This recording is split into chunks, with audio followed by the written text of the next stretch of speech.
रहीम मोअज़्ज़ज़ सामईन ठीक है एहतराम उस्ताद साहिबान आयल मेहमान ऐं मुंहिंजा हम मंज़िल शागिर्द साथियों अस्सलामु अलैकुम। वालेकुम अस्सलाम। मां दुआए बतूल क्लास 9 बी जी तालिबा।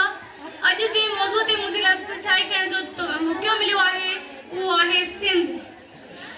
मोअज़्ज़ज़ सामईन मां हिकु शेर सां पंहिंजी स्पीच जो आगाज़ कंदमि।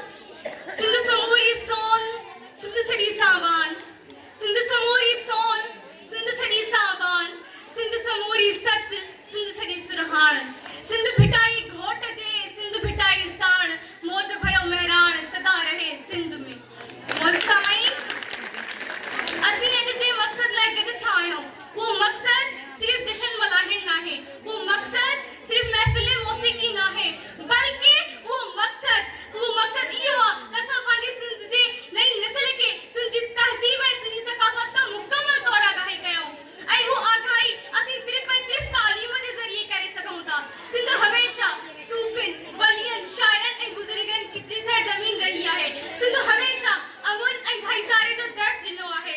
सिंध हमेशह अमन ऐं भाईचारे जो दर्स ॾिनो आहे जंहिंजो सिंध हमेशह अमन ऐं भाईचारे जो दर्स ॾिनो आहे जंहिंजो सबूत मौज जे तॾहिं जी तारीख़ आहे। अॼु खां जनाबे सदर अॼु खां 5000 साल अॻु में सिंध पुरअमन रही आहे। सिंध पुरअमन रही आहे।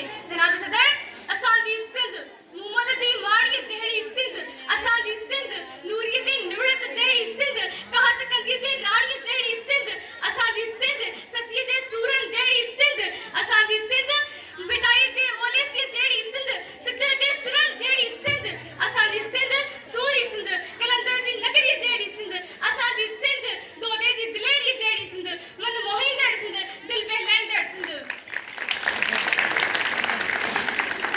असांजी सिंध होशूअ जी दिलेरीअ जहिड़ी सिंध दोदे जी दिलेरीअ जहिड़ी सिंध साईं जीएम सैयद जे जिगर जहिड़ी सिंध असांजी सिंध मोहम्मद अली जिन्ना जी सिंध उहा ज़ुल्फ़कार अली भुट्टो जी सिंध तुंहिंजी सिंध मुंहिंजी सिंध तुंहिंजनि ऐं मुंहिंजनि ख़्वाबनि ख़यालनि जी सिंध। मां पंहिंजी स्पीच जो आख़िर हिन शेर सां करणु चाहींदमि। रूह में आहिनि धमालूं देस जूं रूह में आहिनि धमालूं देस जूं थक पंहिंजा हीअ न लहंदा किथे थक